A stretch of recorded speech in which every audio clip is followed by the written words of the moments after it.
Hey, it's Tuesday, May 5th, 2020, and you're tuned into the live stream. Now, folks, as you know, usually it's the big boss man himself, Ezra Levent, in this chair, but every Tuesday and Thursday, to allow Ezra to complete his super special and important project, this chair is occupied by me, and in Alberta, my guest co-host is Sheila Gunn-Reid.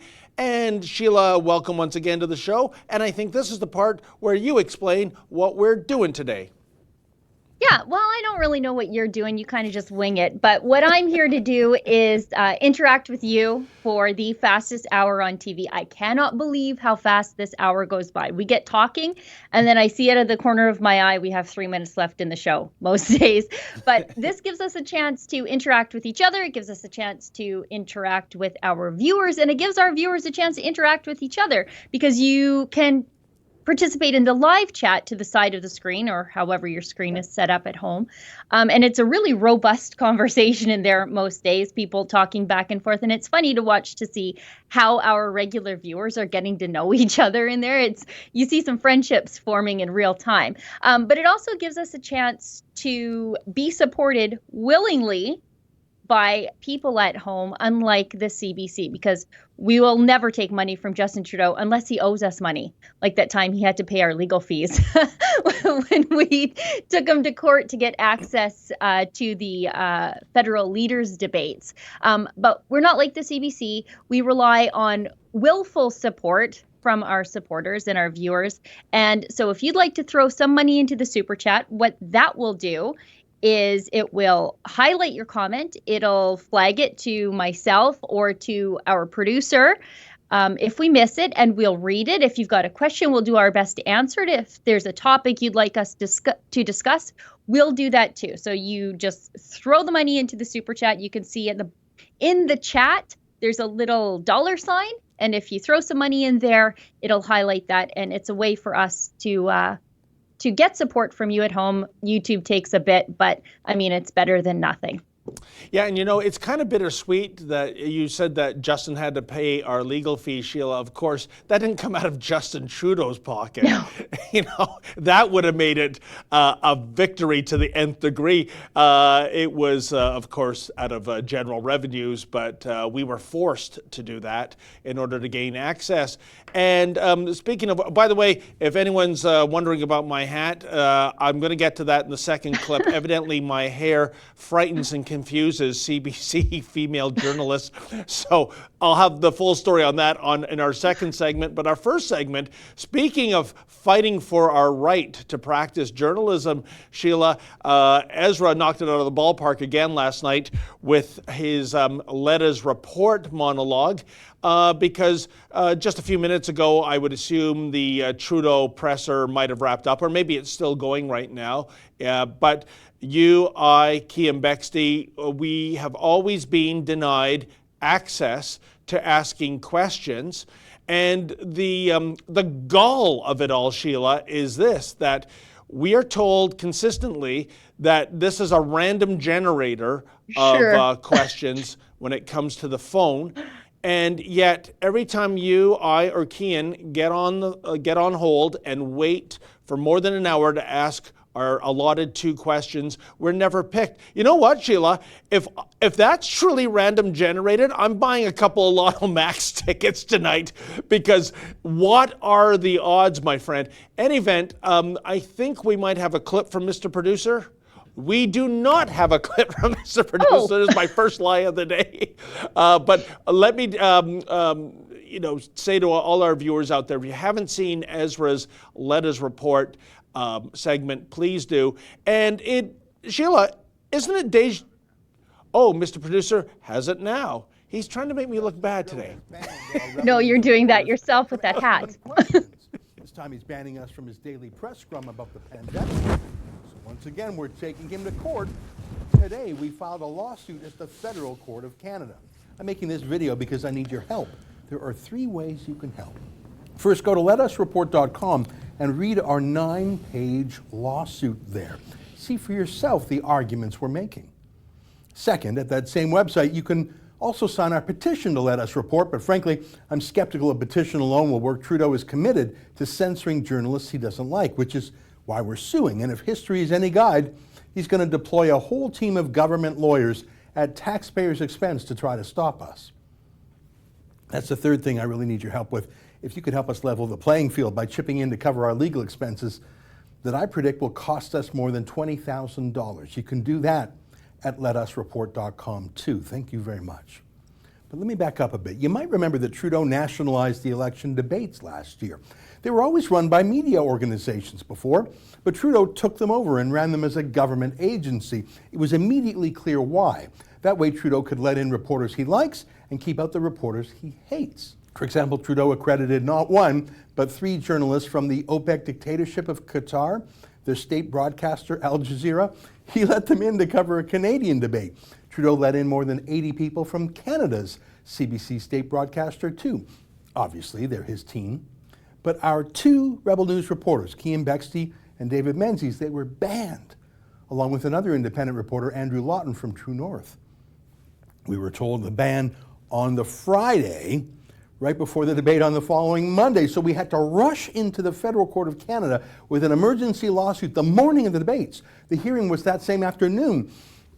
And incredibly, Judge Russell Zinn sided with us and made a court order demanding that Trudeau let in our reporters. And wouldn't you know it, Cian, David, and Andrew asked the best questions of the night and actually asked the most questions. It was a huge victory for freedom of the press and a slap back at Trudeau's censorship. Later, we learned that Trudeau spent over $131,000 tax dollars to fight us in court with 5 lawyers. I don't know how they managed to bill that much money. Maybe they were from SNC Lavalin or Bombardier or something. Our lawyers cost us $18,000 for that hearing, which is a fair amount of money, but Trudeau's lawyers cost 7 times more to run the same half-day trial, and they got thumped. Boy, was Trudeau ever furious. He never forgave us. Trudeau won the election, but he was humiliated. He was reduced to a minority government, and he decided to get even. My book about him, called The Libranos, went on to #1 at the Amazon.ca bestseller list. #1. So Trudeau had his election commissioner summon me to an interrogation at a high-security facility in Quebec, where 2 former senior RCMP officers grilled me for an hour about my book. Little did they know, I secretly taped them making their threats, including when they refused to rule out a police raid on our Rebel News offices. So it really wasn't any surprise when Trudeau banned us again from attending his daily pandemic press conference. He prefers government journalists. By that I mean the CBC state broadcaster and newspapers that take Trudeau's bailout money, because look, if you take money from Trudeau, you're not too likely to ask him tough questions, are you? Here's an example of a couple of softball questions that Trudeau's hand-picked journalist pets asked him. Trudeau has bungled everything with this pandemic, but what these approved media party journalists want to ask him about is why he's not banning imports of hand sanitizer that aren't bilingual. Good morning, Mr. Trudeau. Health Canada yesterday decided to lift certain restrictions with respect to cleaning products. And the official languages committee says that this is about people's safety. Why was that decision made? And why should there not be proper information on products coming in from the United States? That's your question, asked multiple times? Are you serious?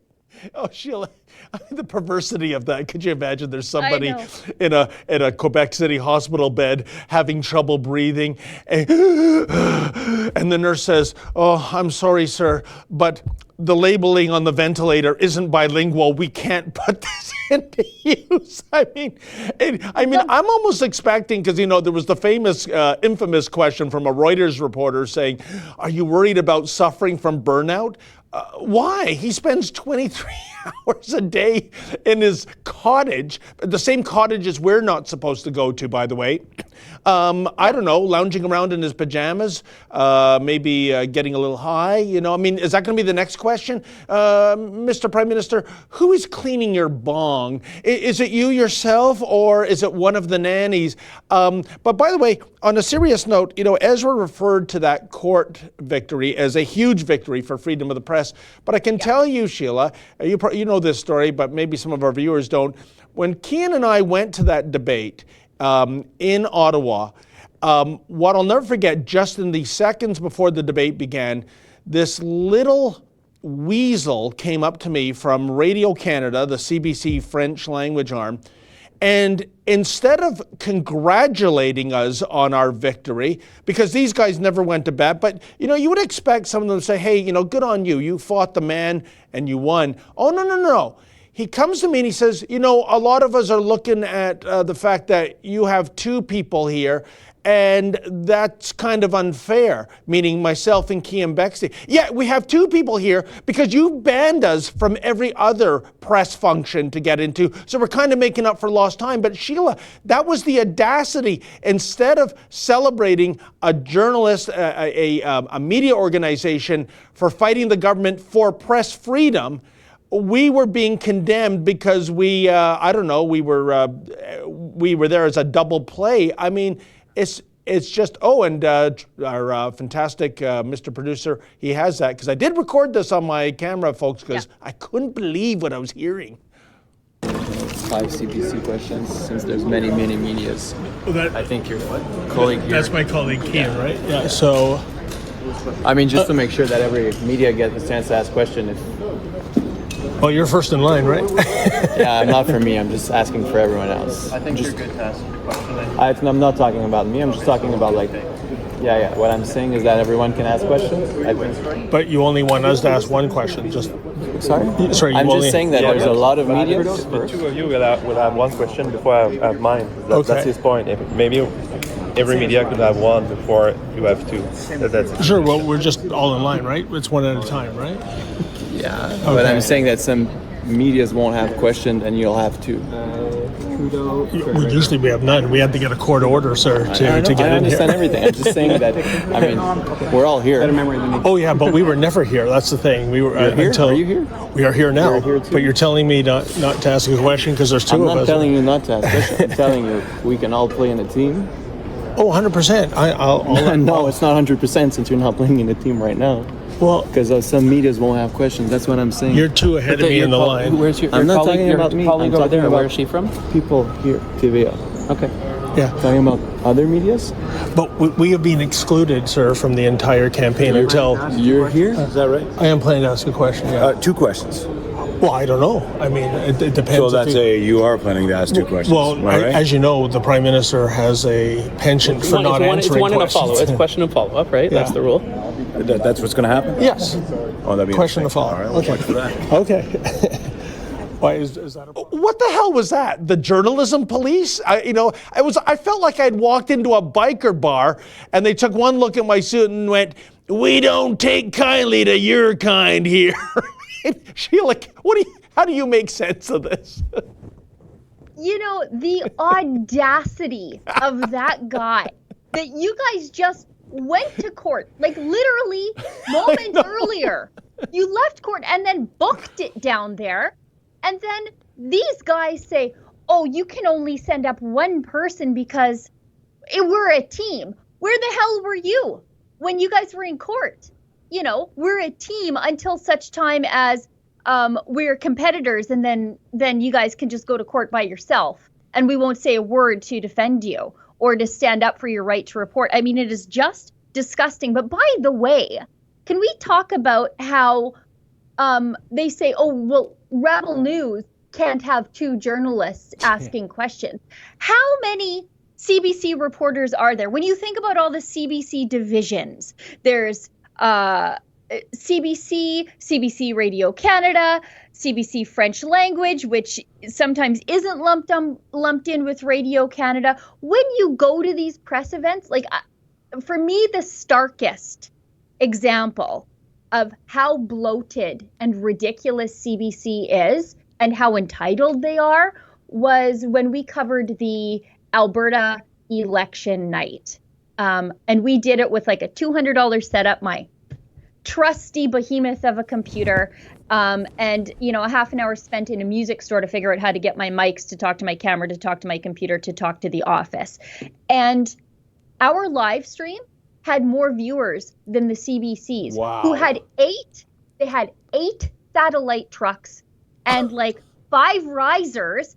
And Kian and I are sitting at a table with the print journalists that we flipped around so that we could frame in the stage properly, and using our own equipment. And we had more people watching us because I think more people trusted us for unbiased analysis. And when I say unbiased, I mean, yeah, we're conservative, but we're not partisan conservative, beholden to the Conservative Party. So when Jason Kenney won, they knew we would give them our honest opinion. Unlike what you see on the CBC, they are definitely beholden to Trudeau because they rely on Trudeau to keep the lights on. The fact that that guy fully, and he admits he's fully aware that he knows what you guys had to go through to be there. Yep. And then he comes up and says, stand down. There are 10 CBC reporters who want to ask a question too. Get bent. We exist because that guy exists. And as long as that guy has his job, I'm going to have mine. And as a epilogue to this conversation, Sheila, I love the other guy in the loud shirt saying, but are you going to ask 2 questions? Well, yeah, because that is the protocol. You get 1 question and 1 follow-up question. So he was implicating that, or implying rather, that because 2 of you are here, therefore you should contain yourselves to just 1 question. I mean, the absolute bloody chutzpah of these guys, it's off the charts. But I understand we have lots of super chats that you need to get to, Sheila. Yeah, they're rolling in because we have the best, most generous viewers on TV. Proud Boys Calgary. Hi, Justin.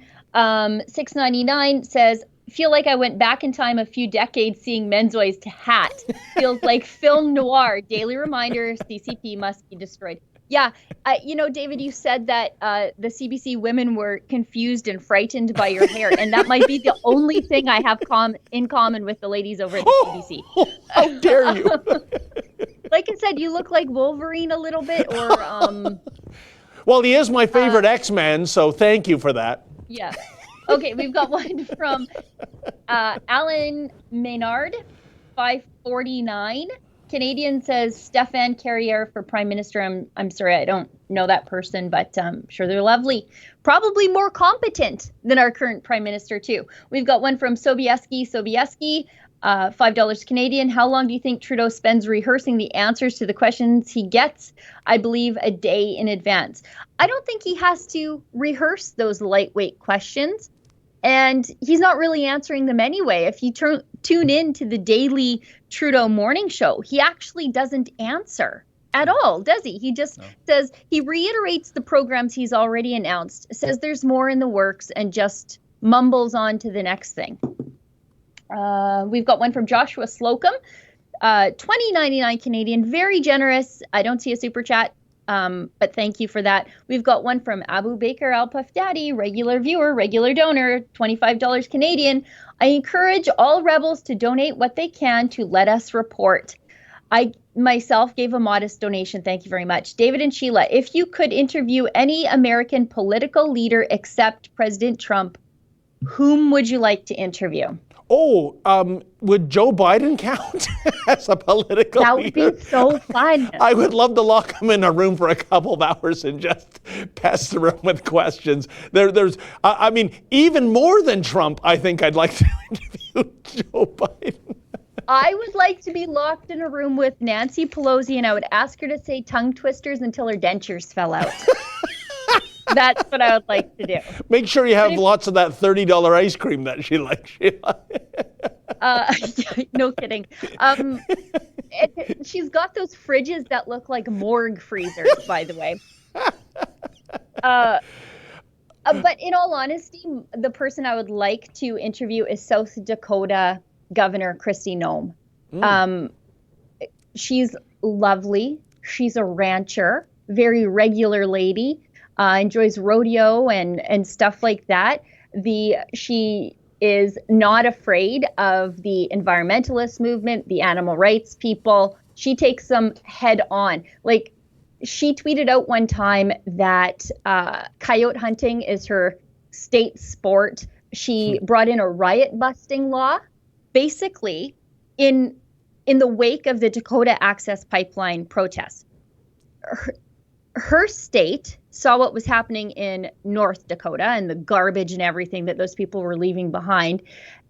to show force and to say, this is not welcome here and we're not putting up with it, she brought in a riot busting law that basically said that if you're from out of state and you show up in my state to protest a lawful activity, you're going to jail for rioting.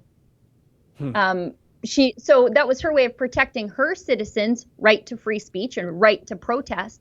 But if you come in from out of state, you're going to be subject to riot busting. And I think she's great. She's bold, she's Trumpy, she's earthy, and she has sort of a rodeo queen aesthetic that I like. So I'd love to talk to her about how, she's making these steps and just punching these people that we're dealing with in Alberta right in the face.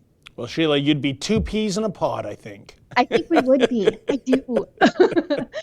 She's also a weightlifter. So, Wow. she's strong. Yeah, she's kind of cool. That's Governor Kristi Noem, for those of you who want to do a Google image search. You'll appreciate her, menfolk, for reasons other than me. She's quite lovely. What are you saying? I'm just saying. We've got one from Dentor59, very generous $50 Canadian, says, stop Trudeau the tyrant. We're doing everything we can. And, we're going to stop his attacks on the free press. That's for sure. He's going to lose again, and in an epic fashion. We've got one from Aggiest, I think, 2099 Canadian. Thank you for fighting for our freedom. We're glad to, we're happy to, because it's our freedom too. But where are the civil liberties associations who are happy to take our money all the time and make this their job? But they ultimately just end up holding themselves expensive Toronto-based galas while it's us grinding it out in court against the government. And the answer to that, Sheila, is that we're doing the job of the Civil Liberties Union, actually. We are. Yeah. We definitely they issued a press release, I believe, a week or so ago, where they said, you know what? We're making notes about any civil rights abuses during this pandemic. I'm writing it down. And then we're going to compile those notes and we're going to send out another press release about our notes, right? Meanwhile, with our Fight the Fines campaign, Sheila, we're actually providing thousands and thousands of dollars in real, tangible lawyer fees to fight these egregious coronavirus cops that are giving out those $880 tickets. But the Civil Liberties Union, they're making notes. Ooh. Well, I forget, I think it was the Canadian Association of Journalists or something. Oh, yeah. They give out what a joke those guys are. They gave out an award, I think it was about governments who suppress information, and they gave it to the Canadian Energy Centre. That's like the energy war room in Alberta, because they're set up as a corporation, so they're not atypical. You can't file freedom of information to them. And so this so outraged the Canadian Association of Journalists that they gave them this award for blocking journalistic access. And I think, where the heck are you guys on this stuff that we're dealing with all the time? When I repeatedly get hammered with these crazy fees to get access to digital documents from the federal government. Yeah. Some of the investigations we're doing, I forget when I even filed for the information because it takes that long to get back. And I only get reminded when the government sends us a letter saying, do you still want this? 3 years later. Yeah, the Sheila, Canadian Association of Journalists, they punch right. They never punch left. They aren't an honest dealer in all of this. It is perversely amusing what these associations get outraged over and what they don't get outraged over. And you're right, it comes down to whether you're swinging left or right, doesn't it? Yep. We've got super chat from Carrie Williams, gives us $20 Canadian. Hi, David and Sheila. Would you go and watch Alice Down the Rabbit Hole? At 1 minute 42 seconds, you will find he is wearing a leg monitor bracelet. So he's under house arrest, and is why he will not leave his house. I think you're referring to Justin Trudeau. I don't think he's under house arrest at all. I think he's done a lot of things that he might deserve to be under house arrest for, but I don't think he is. I just don't think he is. I think we would know. I think there are people who just couldn't keep their mouths shut if they tried to keep a secret. It's just too big and too scandalous. And I just don't think he is. I think he's just lazy. Let's not attribute malice when there's laziness here. I just think he's just a stoner sitting at home. And the only burnout he has to worry about is when he gets burned out of dope. Like, it's just, I don't think he's just not, he's not under house arrest. He's just lazy. This is a slacker's paradise, and this is our chief slacker in office right now. Yep. We've got Travis Coulson gives us $6.99 Canadian. Keep it up. We definitely will. As long as we have people supporting us at home, we will be giving her here on the internet. We've got one from Real Men Fish, $5 Canadian. You know, David and I were just talking about fish off camera. Funny. Per the CSSA, Trudeau Blair just banned 10 and 12 gauge shotguns with removable chokes. No debate, no vote. Yeah. Some of the things that are on that ban list are so ridiculous that it's unfathomable. It looks like they just cut and pasted a lot of things. Like a junior staffer was like, that looks scary, put that on the list. That looks scary, put that on the list. And I've seen some estimates that say that 500,000 Canadians without the 2-year amnesty are currently paper criminals, like through an order in council. It's hideous. That's a full 1/4 of all the licensed gun owners in the country. And Sheila, you say something very profound, and you know, I'm not as into gun culture as you. I mean, I love the people who are, and I support hunters and those people that go to shooting ranges, and I've been to one. I loved it, but in many cases, when you look at the capability of these firearms, it's really based on the look of the firearm. It's like, and aren't we always told by the left, you know, don't judge something based on its looks? But if it looks kind of scary, if it looks like it's from a video game like Call of Duty or whatever, it therefore must be bad and must be like a machine gun and therefore must be banned. But when you look at the capabilities, no, it shouldn't be. So I think it's a terrible disservice what was ramrodded, you know, through in terms of the gun owners. And I guess the big question is within the 2 years, how many are going to turn in these weapons and how many are going to, you know, be criminals overnight? That's the question, isn't it? Well, a lot of them are.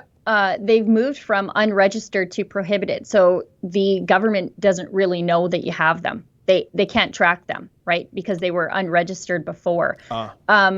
So, but there are some like for example, the Mini 14, so the ranch rifle, which is a very popular varmint rifle. It's like a coyote gun. You'd never use it to hunt deer. It's not powerful enough. That's completely banned. And that, I mean, it's so stupid. You can't kill a deer with it. You can't kill a deer with it. It hasn't been used really in a crime since 1989. However, it was used at the Polytechnique shooting, but that's the last time it was used. So, wow. I mean, you're banning this weapon from people who were born after that crime happened. And yeah, like you would never use that one to hunt a deer. And then they banned the AR-15, which is a restricted weapon, so they know where it is, but the only place you have been allowed to use it since 1979 is at the gun range. So Trudeau stands up and does a press conference and says, no one needs an AR-15 to shoot a deer. Like, that's the only reason you should ever own a gun. But besides the fact he's so clueless about what he's talking about, he doesn't even know you haven't been able to use it to hunt for deer, not that you would, since 1979, so like 41 years ago. But Sheila, the argument, as always, he's trading on the ignorance of people who don't know anything about guns, and I think it is the sleaziest, lowest form of politics. It is, and what are the results going to be in the future? Can anyone please prove to me that banning these weapons and making them prohibitive firearms is going to save one life? When I look at the murder rate in Toronto, I think we're up to 25 right now. The majority of them are conducted by gangbangers using handguns, which of course have been prohibitive forever, basically. So the idea that this is going to save lives, that's just absolute virtue signaling of the worst degree. It's all about image and there's no substance. So shame on those Liberals for doing that. But moving on, Sheila. By the way, you called me earlier. You referred to me as Wolverine. I'm going to see how savvy our audience is. Here's a trivia question. What is the most valuable comic that was published in the 1970s? And Wolverine is the clue to that. Let's see who can give us the correct answer first. But anyways, as I said, my hair is evidently frightening and confusing female CBC reporters. And so I decided to use this fedora. Now, I bought this fedora in the late 80s because, Sheila, as you may know, every 20, 25 years, fashion recycles itself. Like in the early 90s, bell-bottom pants came back from the late 60s, early 70s, and didn't last too long. And I thought I was really ahead of the curve by going to a swank hat shop. I think it's called the Hatter on Avenue Road in Toronto, and I bought this fedora thinking that 1950s headwear would come back in. Ooh, did I ever miss the boat on that one? I think I've worn this maybe 7 times in 3 decades. But in any event, I'm covering up my hair because, like I said, there's certain CBC reporters that are rattled by my looks, evidently, and I think we have a clip from Queen's Park on Saturday at the protest about the government opening up the economy. And if Mr. Producer can play my interaction with a CBC reporter, I think it makes for an amusing tale. It's true news. Bravo Media is true news. Listen to them. CBC, shame on you. CBC, shame on you. CBC, shame on you.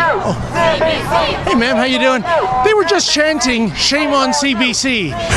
What? They were just chanting "Shame on CBC." Why were they saying that? That's a good question. I have no idea. You should ask them.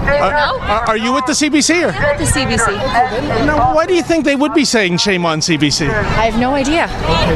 So maybe you're. Do you mind keeping your distance from me, sir? I thought it was. I'm not trying to. So you have no idea? Is it maybe your pro-Trudeau Liberal agenda? I don't have an agenda, sir. What about Rosemary Barton? I don't know. I don't think I can't speak for anyone, and I don't know of anyone having any agenda. You should ask the people who are. You know what? We at Rebel News, we try to get into the queue to ask questions of Justin Trudeau every morning at 11:15. He never takes our questions. Why does CBC? Well, that's the point, man. He won't take our questions. Why does the CBC only give Justin Trudeau softball questions? I can't speak for the CBC. But you work for the CBC. But I can't speak for everyone who works there. I can only speak for myself, right? Just so you can't speak for everyone who you know. But I'm asking your personal opinion, ma'am. I'm just. My personal opinion. But thank you. No, I never do. All right. We're all about free speech. I'm just trying to reach out and give you an opportunity to comment. Thank you. That's great. Okay. All right. Thank you very much. Okay. What's that? Here. I know it's a disgrace. I can't find a barber. They've closed them all down. I hear ya. No, it's just going a little funny. Well, for the record, I thought her hair was lovely, Sheila Gunn-Reid. And, I was very concerned for her safety because she was walking backwards into Queen's Park Crescent. And I'll tell you, cars come around that bend at about 80 clicks an hour. So it would have been just horrible to see an accident happen to one of our state broadcasters. But wasn't that music to your ears to see a bunch of normal, regular Canadians chanting, "Shame on you, CBC"? It reminded me of the Game of Thrones scene of Cersei walking through the town square with the nun behind her with the bell going, "Shame, shame." But she had nothing to say. She went into Sergeant Schultz, "I know nothing, I saw nothing" mode. What do you make of that interchange, Sheila? A couple things stood out for me. Give me a break. She has no idea why those people would be chanting at her. Give me a break, lady. Secondarily, when she says, I can't speak for CBC, I can't speak for Rosie Barton, just like you can't speak for your colleagues or whatever. Really? Then why does CBC constantly impugn the rest of our work because of somebody who is associated loosely with us for like 30 seconds? All of our work is discredited because of something somebody who used to work for us said. All of our good journalism. And yet we can't do the same thing to CBC. She's literally on their flagship show. However, nobody watches it, but she's still literally on their flagship show. I mean, if she's not the ambassador for your brand, who the heck is, right? Anyways. Not to we should mention move her on. outrageous tweets that I suggest she's got a bit of a crush on the Prime Minister, Sheila. I got to tell you. But hey. Oh, and when somebody is critical of Rosie Barton on Twitter, she just totally dismisses them. Like, she doesn't act like the public employee that she is. Like, they like to think that they aren't public employees over at CBC, that they're sort of this independent brand. But no, you're literally on the taxpayer kit. You need to answer to these people. You are beholden to them. Your salary comes from their pocket. So suck it up and take the criticism. Well, and I understand before we get to the protesters who Doug Ford very poorly, I think, dismissed as a bunch of yahoos, yes. I believe we have some more super chats, don't we, Sheila? Yes, we do. We've got one from Proud Boys Calgary, gives us $2.79 Canadian, says he'd interview Ted Cruz and only ask Zodiac Killer questions. That's great. That's pretty funny. We've got one from Beverly Painter. Gives us $20 Canadian, no super chat. Also very generous. I've got a note here that says to read it first, so I know what's coming up. We've got $2 from Brother Truth. He says that he just farted and he wants to know if we want to talk about it. Probably not. We've got one from VM Parliament, gives us $2 Canadian. Any idea why Doug Ford is so scared to reopen? I think we're going to get to that, aren't we? We've got one from Lamont Boucherville, $20 Canadian. I just bought an F Trudeau sticker for my car. I'm Albertan, so I've been getting a lot of thumbs up. You know, there's a guy driving around Fort Saskatchewan, and his whole back window is just like anti-Trudeau, pro-conservative, pro-gun, pro-hunting stuff. And I see him everywhere. And one day I'm going to wait by his vehicle till he comes back and I'm going to interview him, because I think he's probably the most interesting person in all of Fort Saskatchewan. But Sheila, that's the problem. It's somebody in Fort Saskatchewan driving around like that. Wouldn't you love to see those vehicles in Ottawa, Toronto, and Montreal driving around like that? But instead, that's the problem. Yes, that is the problem. There are truly two Canadas. I know I talked to our web editor, the lovely Margaret, and we talk about it all the time, how there are two Canadas. There's this Canada where the normal people are, and I think probably to some extent that might be where you live in Toronto, but it's totally disconnected. Yep. Like the Toronto, Montreal, Ottawa, from everywhere else in the entire country. They think that this gun ban is acting that's going to work to curb crime. They think that Justin Trudeau is doing a great job, and they're disconnected from where they get their energy, where they get their food, and generally like tradespeople. They're just completely disconnected from the people who supply the life they live. And I think if it keeps going this way, the country's going to crack wide open. And you know, Sheila, I don't want to push anyone over the edge during these dark days of the Wuhan virus, but a poll just came out today indicating that if there was an election held today, guess what? The Justin Trudeau Liberals get a majority. And I'll blame that on a couple of factors. One is how inept the Conservative Party is right now, how poorly the cast of characters trying to become the leader are. And third, when you have the media narrative, aside from us and a few others, the media party is basically a propaganda arm for liberalism. And I think that goes a long way to the brainwashing. I mean, the fact that they won't even ask tough questions, I think that tells you all. So, wow, when I saw those poll numbers, I wasn't surprised, but wow, it was depressing, Sheila. Well, and the longer it takes for these provinces to open back up, the more people are reliant on Trudeau to stay alive, to keep a roof over their head. And so provinces not opening up for business, it's driving people into the loving arms of Justin Trudeau because he's their sugar daddy. He's paying the bills. We have to get people back to work. They have to not rely on the federal government to stay alive. We've got one from Brown Book, $5 Canadian.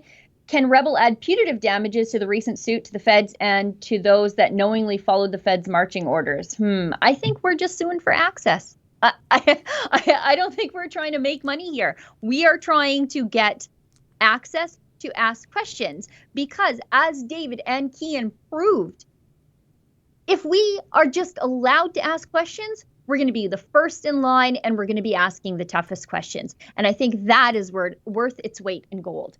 Yeah, you know, Sheila, on just about every lawsuit, when there's some publicity about it, the plaintiff says, it's not about the money, when 99.9% of the time it's not about the money. But I swear, folks, this is not about the money. It's just getting access. That's all we want. We don't even want to be in court.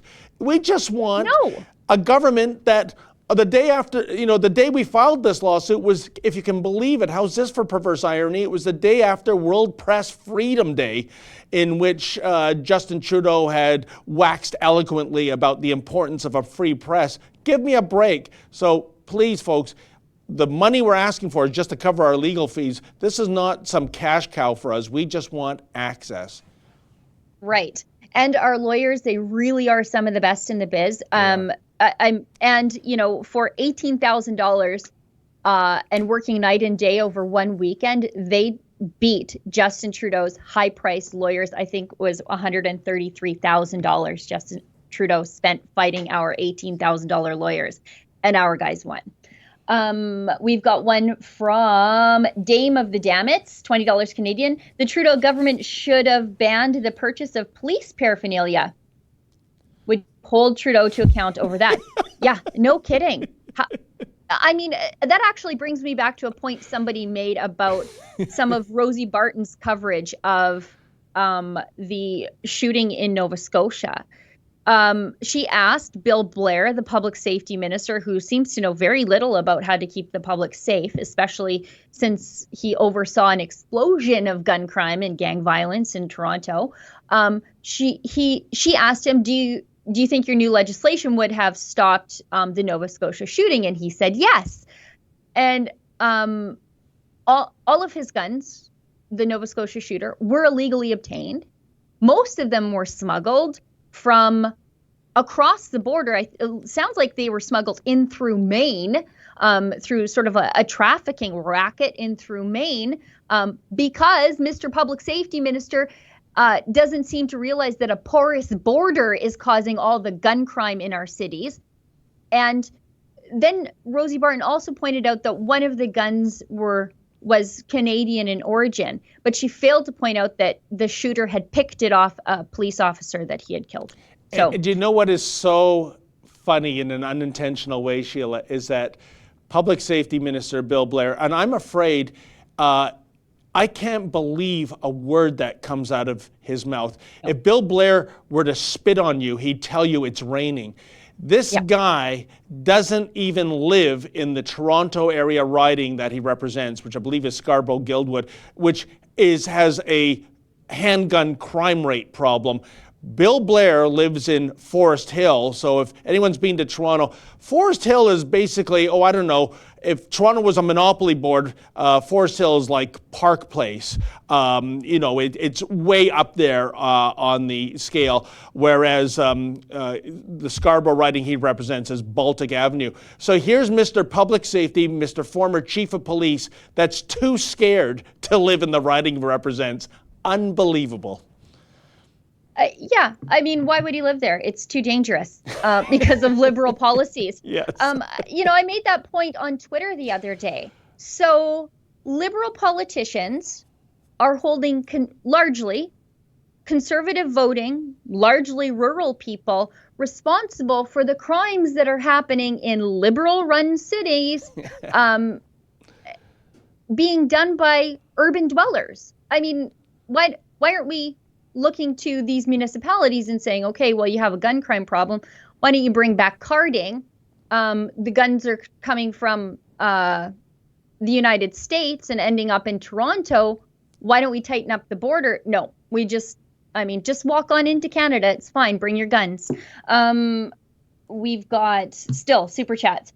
Arlene Williamson says, will Stephen Harper reappear in Canadian politics?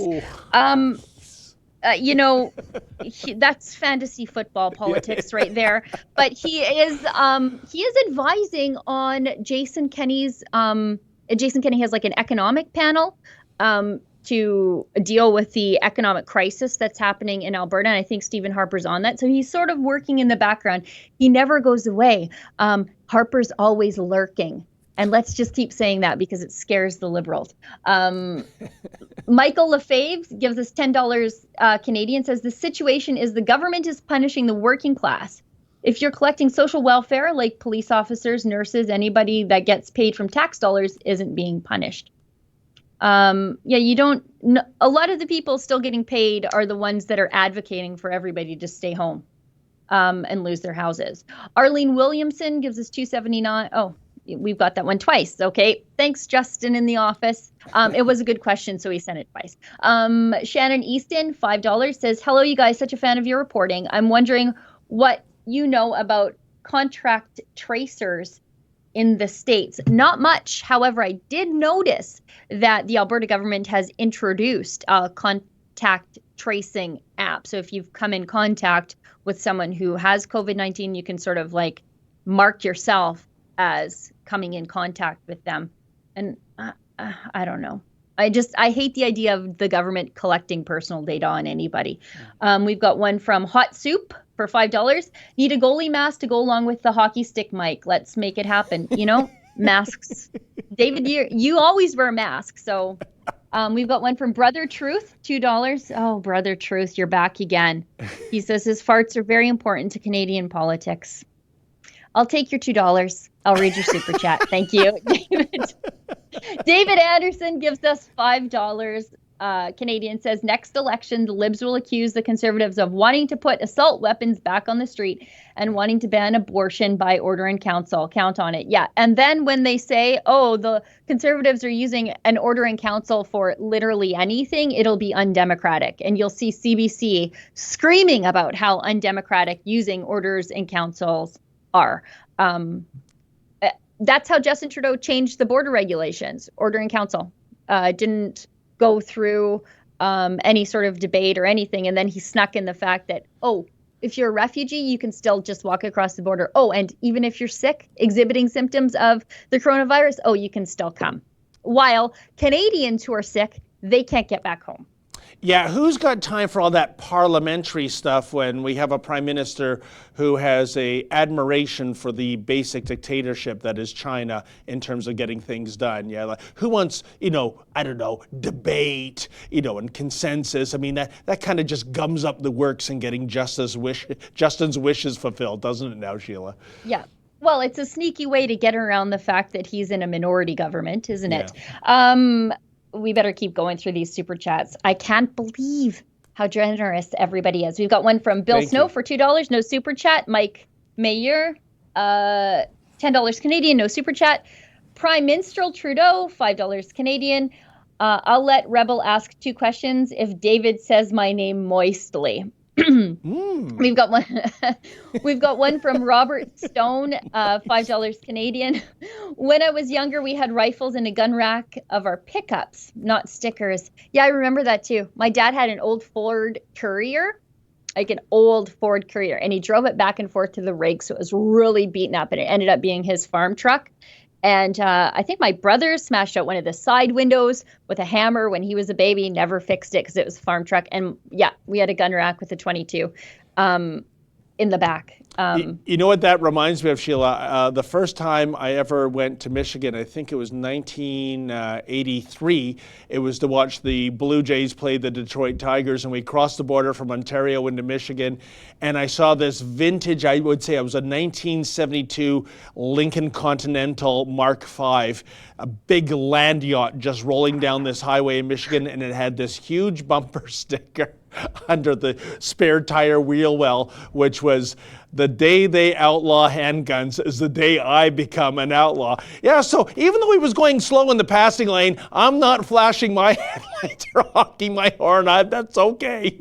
But wow, it was really a different experience going into the land of the Second Amendment. Oh, the land of freedom. We've got one from Jason Singh, $5. What happened to that poor grandma that was manhandled by Trudeau's guards in Quebec for asking Trudeau to take accountability? Yeah, I wonder what happened to her. I'll put that on my list of things that I check into after we get off the live stream. I always have a big long list of things that come about from the super chats. So yeah, if you do super chat us, I definitely look into things. Now, don't get that mixed up with your laundry list and your grocery list like you did last time. Right. I went to No Frills looking for Trudeau's accountability and didn't find it. We've got one from Cronus Titan, $5 Canadian. Incredible Hulk, 181. Yes. November 1964. Full appearance of Wolverine. Record sales, $150,000. Do we have a prize for that, gentlemen? Because that is the correct answer. And I don't know. Done, sir. You're the guy who asked it. I think you better pony up the prize. Okay, send along your address. I'll think of some prize to send you along. Okay, we've got one from Hillary Waugh, $5 Canadian. The problem with Trudeau's plan for small businesses need to agree to liberal ideologies, just like the summer grant. Is this lawful and legal? I'm not sure, but boy, it's sure sleazy, isn't it? I did that story last week. Justin Trudeau has sneaked into the new small business bailout, basically an attestation, much like how he made charities and Christian groups sign one to qualify for the summer jobs grant. He just shoehorned it right in there, that you can't be a business that promotes discrimination based on sex, gender, sexual orientation, like the general laundry list of things. But there are unintended consequences of that. What if you're a Christian bookstore? Yeah. What if you are a Muslim girl summer camp? What then? You're discriminating against boys. You probably are pretty happy to just be around other Muslim girls, and that's your right. What if you're, a men's club? Sheila, I think this was thought out. Yeah, and I think Ezra Levant nailed it when he compared it to, you're a business. It's like a man drowning in the ocean right now. You can't open, you can't pay your bills, you can't pay your rent. And here comes Trudeau on a boat, and he's got the life preserver. And the guy is saying, please throw it to me, I'm drowning. Okay, but do you agree with being pro-abortion? I want to know what your ideology is. But can we discuss that later? I'm sinking here, I'm drowning. Do you agree with LGBTQ, right? This is despicable how he's hijacked what is for many people, at least economically, a life and death situation for these people to say, and it's almost Orwellian, Sheila, that before I save you, before I bail you out of this dire situation, you got to pledge that you agree with my ideology. And I think Ezra nailed it with that. It is absolutely despicable. You'd think that kind of politics would be put on the shelf during this Wuhan virus crisis, but no, actually, it's an excuse for the Justin Trudeau Liberals to put the pedal to the metal in terms of advancing their agenda. Well, and really, this is a government program. There's not supposed to be a place for government liberal ideology in the middle of it. This is life support for your business. So let's say, what's next? Do you have to sign off on the liberal ideology before you get a ventilator, get health care? What's the difference? What's the difference? This is health care for your business. Yeah. We've still got more. Michigan 12 gives us $5 Canadian, and it is 6 minutes to show done. Michigan 12 gives us $5 Canadian. What banned guns do Justin's guards use, and what other guns do they use to protect the family? Yeah, isn't it funny how guns are fine to protect Justin Trudeau's family, but not mine? And I don't have police at my beck and call. I have police like 40 minutes away if something happens to me or my family. What am I supposed to do? Am I supposed to call the cops or the fish and wildlife officers to come shoot the coyote after it eats my mom's lambs? Like, what am I supposed to do? And you know what, people Sheila? who have security never have these questions. And when it comes to our public safety minister, Bill Blair, I don't know if this is true or not, but I have heard this. Because he's an ex-police chief, he has that rarest of rare things in this country, which is a carry and conceal permit for a handgun. Is that true? I'd like to know if that's true, because what does that say? Yeah, and why is his life more important than mine? Why? Because he's an elected official? His life is more valuable than mine? Sorry, that doesn't cut it. Yeah. And I think that we've finally caught up on the super chats, unless I've missed some, and I'm sure if I have, then Justin, the producer, will let me know. David, we have 5 minutes left in the show. All right. Well, you know what? Why don't we run the clip of the protest that I covered on Saturday? And here is what I'm going to say, folks. When this protest started 2 weeks ago, Premier Doug Ford, I think in a very miscalculated moment, called these people, quote, a bunch of yahoos, end quote. Let me just run my interaction with these people. Listen to what they're saying. And here's my question to you, folks. Do these sound like a bunch of yahoos to you?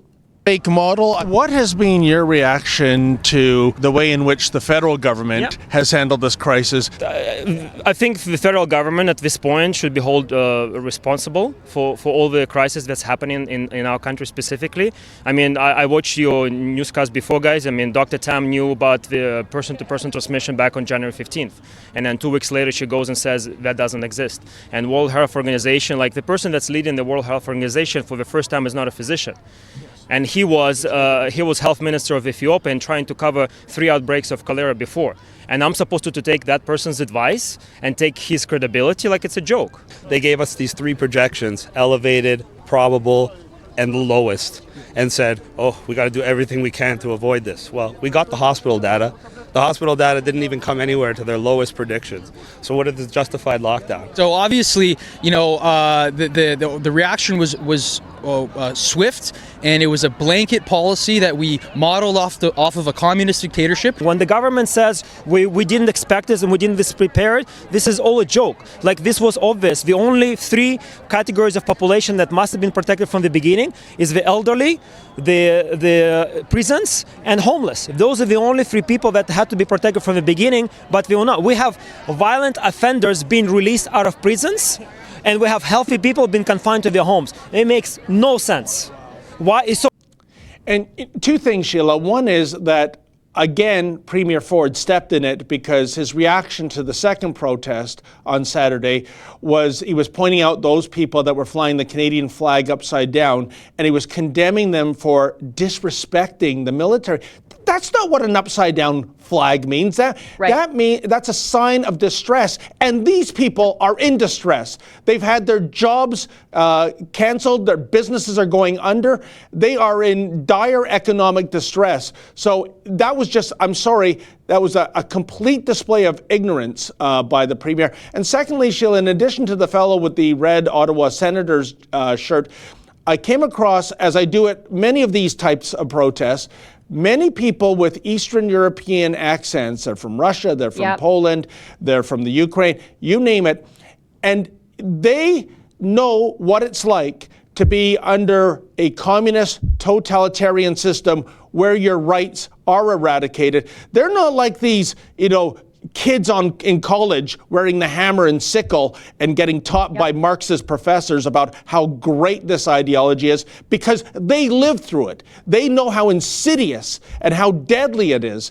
And it's always wonderful to see these people come out and hold on to the democracy we have and to realize how it is being attacked by our own government as they chip away at our freedoms, whether it's gun rights or whether it's freedom of the press. They recognize it for what it is, and I'm so always happy and honored to interview those people. Yeah, I mean, for Alberta, it is one of those things that the fact that we were settled in successive waves, at least where I live, of people from Eastern Europe and largely Ukrainians, people fleeing the nationalization of their farms to come here for freedom and to worship in freedom. Where I live, we have the largest concentration of churches per capita. I think it's in North America. Now that has something to do with how sparsely populated we are.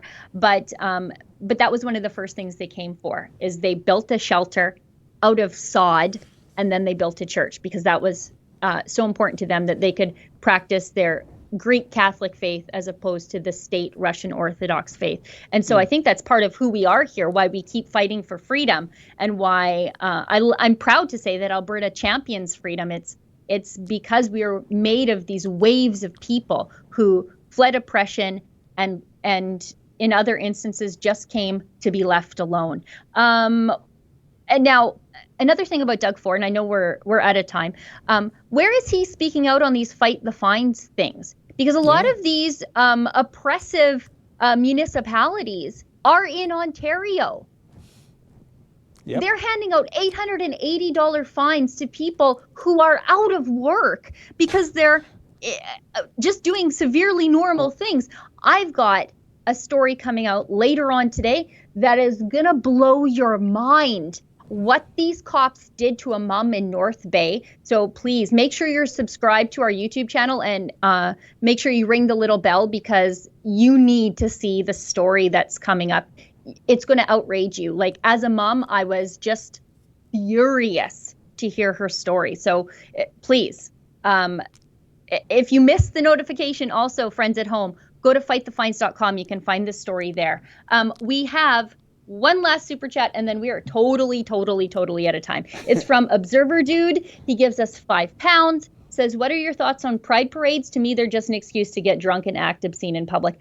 I could not possibly care less about pride parades, except in the fact that I'm generally against public nudity in all of its forms. I think it's gross. Why are pride parades the bar that makes you eligible for public office in this country? Why do you have to go to a pride parade before you can become a prime minister, a city councillor, an MLA, an MPP? I don't know why that has suddenly become the thing in this country, but it is. And I agree with you, Sheila. And it's not. Listen. You want to have a parade? You get a permit and go down the street and have fun.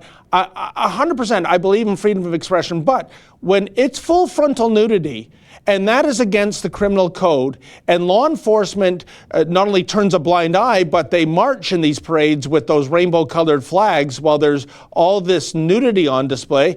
I'm sorry, that's wrong. And it speaks to the greater issue, how we have selective law based on race and gender and sexual orientation. You can march down Yonge Street on Gay Pride Parade, no charges. You can identify as being Native, sit on rail tracks, shut down the economy, no charges. But if you're like the Nelson family in Oakville and you inline skate through an empty parking lot, $880. In other words, $220 per skater. Hey, throw away the key. What a disgrace. So you're absolutely right. Anyways, those are my thoughts. It's either the law is the law when it comes to real criminal acts or not. Sheila, one last super chat, and then we got to wrap this puppy up. Do we? I think we're good. Or, Mr. Producer, are you sure about that? Oh, there it is. Okay. Hang on, he's writing it. Adam G gives us $5, says keep it up. And we will, but not on this live stream because we're way over time. Yeah, we cannot keep it up. We got to shut it down.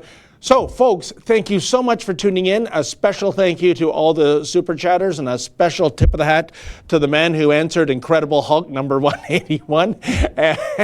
We have the smartest viewers in media, don't we, Sheila? Do. So for Sheila Gunn Reid and me, David Menzies, have a great afternoon and stay safe.